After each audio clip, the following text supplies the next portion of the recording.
Hoy vamos a explorar la fascinante vida de Cristóbal Colón, el famoso navegante que cambió el curso de la historia al descubrir un nuevo mundo. El viaje de Cristóbal Colón sigue siendo uno de los eventos más importantes de la historia. Pero, ¿y si ya sabía algo sobre América antes de zarpar? Las teorías sobre sus posibles viajes previos añaden un aire de misterio a su historia. En este video exploraremos cómo llegó a América y cómo este evento cambió el mundo para siempre. Nos han contado la historia de Cristóbal Colón, que fue el gran navegante, y por pura intuición y cálculos matemáticos, se lanzó al Atlántico sin saber lo que encontraría. Pero ¿y si les dijera que hay indicios de que Colón ya sabía que estas tierras existían? Sí, mis amigos, esta historia tiene más secretos de los que se imaginan. Los invito a que miremos juntos atrás en el tiempo y nos adentremos en este viaje donde exploraremos teorías, documentos perdidos y relatos que podrían cambiar la forma en la que ves la historia. Pero primero, ¿qué sabemos realmente de la vida de Cristóbal Colón antes de zarpar hacia lo desconocido? Y aquí viene lo interesante. ¿Es posible que Colón ya hubiera estado en América antes de 1492? En este video, profundizaremos en su vida, sus viajes previos y las intrigantes teorías que rodean su historia. Vamos a descubrirlo juntos.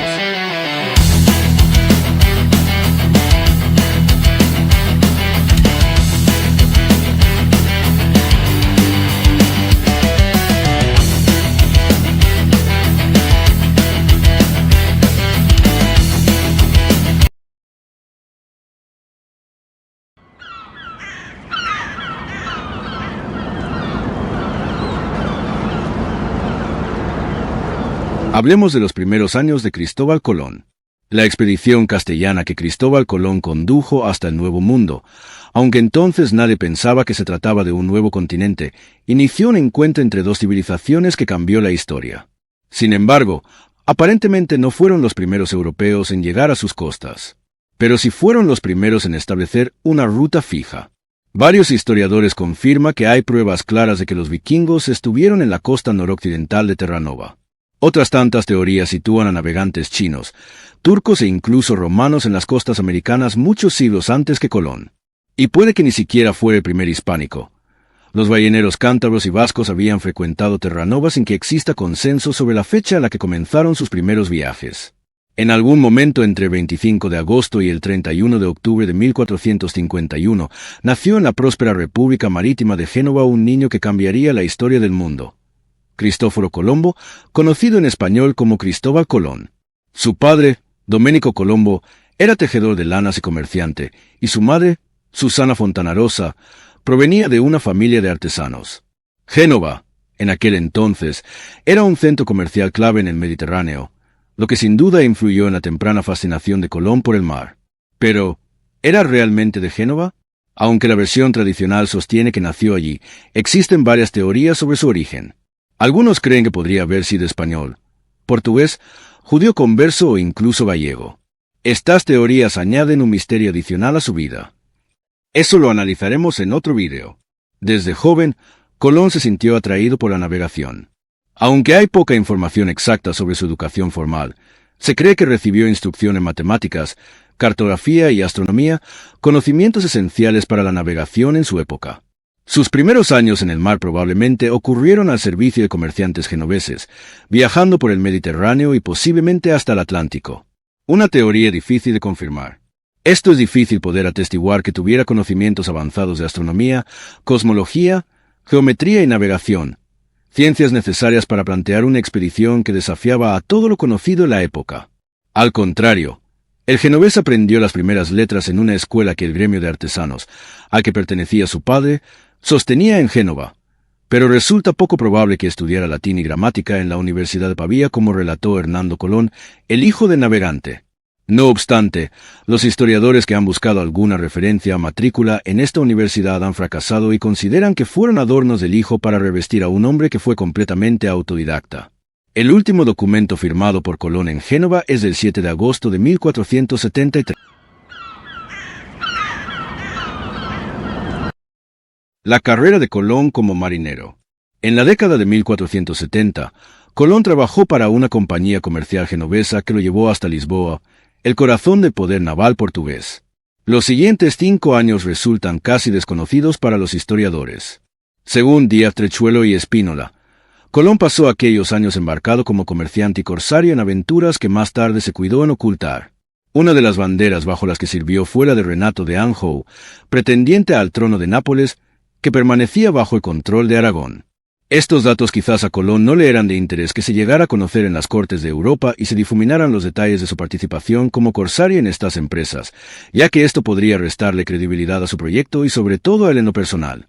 En estos años, logró establecerse en Lisboa y contrajo matrimonio con Filipa Moniz Perestrelo, hija de un noble portugués vinculado a la Orden de Cristo, sucesora de los templarios en Portugal. Gracias a este matrimonio, tuvo acceso a mapas, estudios de navegación y relatos sobre las expediciones portuguesas a lo largo de la costa africana. En Lisboa, Colón entró en contacto con las teorías sobre la redondez de la Tierra y la posibilidad de llegar a Asia navegando hacia el oeste. Los portugueses estaban explorando la ruta africana hacia las Indias. Tras adquirir una amplia experiencia en el Mediterráneo, Cristóbal Colón participó a través de la corona portuguesa de estos viajes, pero Colón creía que había una alternativa más rápida cruzando el Atlántico. Su idea se basaba en cálculos erróneos. Subestimaba la circunferencia terrestre y sobreestimaba la extensión de Asia. Sin embargo, su convicción era férrea. La idea revolucionaria. Colón nunca mencionó que iba a descubrir algo nuevo. Siempre habló de encontrar otras tierras, como si ya supiera que estaban ahí. Además, nunca reveló la fuente de su información. Otro dato curioso es que sus diarios contienen pasajes censurados o faltantes. ¿Colón se guardó alguna información? Colón estaba convencido de que podía llegar a Asia navegando hacia el oeste. Sin embargo, sus cálculos sobre la distancia eran incorrectos, ya que subestimaba el tamaño de la Tierra. A pesar de esto, su idea fue de tal interés que llamó mucho la atención de varios reyes europeos. Pero como ya hemos hablado en este video, Colón primero intentó convencer a Portugal, pero fue rechazado. Aquí entra en juego otra teoría, la conexión con los templarios. Algunos creen que los caballeros templarios, perseguidos en Europa, pudieron haber encontrado refugio en el Nuevo Mundo mucho antes de 1492. Según estas teorías, Colón habría tenido acceso a información templaria sobre rutas secretas que lo guiaron directamente a su destino. ¿Podría ser esta una pieza clave en el rompecabezas? Algunos historiadores sugieren que Colón pudo haber tenido acceso a mapas antiguos que mostraban partes del continente americano. Estos mapas podrían haber sido elaborados por navegantes árabes, chinos o incluso vikingos, quienes supuestamente conocían la existencia de tierras al oeste del Atlántico. Esto podría explicar su confianza en navegar hacia el oeste, incluso antes de recibir el apoyo de los reyes católicos. Otro importante cronista del periodo, Bartolomé de las Casas, aporta un dato de interés al decir que los indios de Cuba tenían reciente memoria de que habían llegado a la vecina isla española, Santo Domingo, poco años antes otros hombres blancos y barbados. Se trata de un testimonio que refuerza la teoría del predescubrimiento. Las teorías sobre viajes previos a América. La hipótesis de que Cristóbal Colón pudiera haber estado anteriormente en América o en contacto con marinos que lo habían estado, nace de su injustificado convencimiento en que lograría su propósito, a pesar de que fue incapaz de demostrarlo desde un punto de vista científico frente a los reyes católicos y de la siempre misteriosa biografía del descubridor. Pero aquí es donde la historia se pone interesante. Algunos historiadores y teóricos han sugerido que Cristóbal Colón pudo haber estado en América antes de 1492. Según estas teorías, Colón podría haber participado en expediciones secretas o incluso haber llegado a las costas americanas durante sus viajes comerciales. Algunos creen que pudo haber obtenido información sobre estas tierras a través de navegantes vikingos o marineros portugueses que ya conocían partes del Nuevo Mundo. A su vez, Fray Ramón Pane, compañero de Colón en el segundo viaje, recoge una creencia indígena, según la cual llegarían a la isla hombres vestidos, armados de espadas capaces de dividirnos de un solo tajo, a cuyo yugo habría de someterse nuestra descendencia. Frente a estas evidencias, el profesor Juan Manzano afirmó en su libro Colón y su secreto, 1976, que sin duda algunos portugueses habían llegado por azar a las islas antillanas, a la Española, concretamente a la región de Cibao. El encuentro entre algunos de estos marineros y Colón tuvo lugar, en opinión de Manzano, en Madeira hacia 1478, lo cual explicaría la seguridad con que el genovés defendía su proyecto. Otra teoría sugiere que Colón pudo haber visitado Islandia o Groenlandia, donde escuchó relatos de los viajes vikingos a Vinland, una región que hoy conocemos como parte de América del Norte. Estas historias podrían haber influido en su decisión de navegar hacia el oeste, Pero estas teorías no tienen ninguna información sólida que le respalde, como las antes mencionadas en este vídeo. El apoyo de los reyes católicos fue determinante para Colón lograr poder hacer la travesía tras la negación de los consejeros reales de la corte de Castilla y León. Tras el rechazo portugués, Colón se trasladó a Castilla en 1485 con su hijo Diego. Buscó apoyo en la corte de los reyes católicos, Isabel de Castilla y Fernando de Aragón, quienes en ese momento estaban enfrascados en la guerra de Granada contra el último bastión musulmán en la península ibérica. Durante años, Colón intentó convencer a los monarcas de financiar su empresa. En 1491, con la guerra casi concluida, Colón recibió nuevamente una audiencia con los reyes católicos. Aunque la primera respuesta fue negativa, su suerte cambió en 1492. Con la conquista de Granada en enero de ese año, Isabel y Fernando vieron en la propuesta de Colón una oportunidad de expansión comercial y evangelización.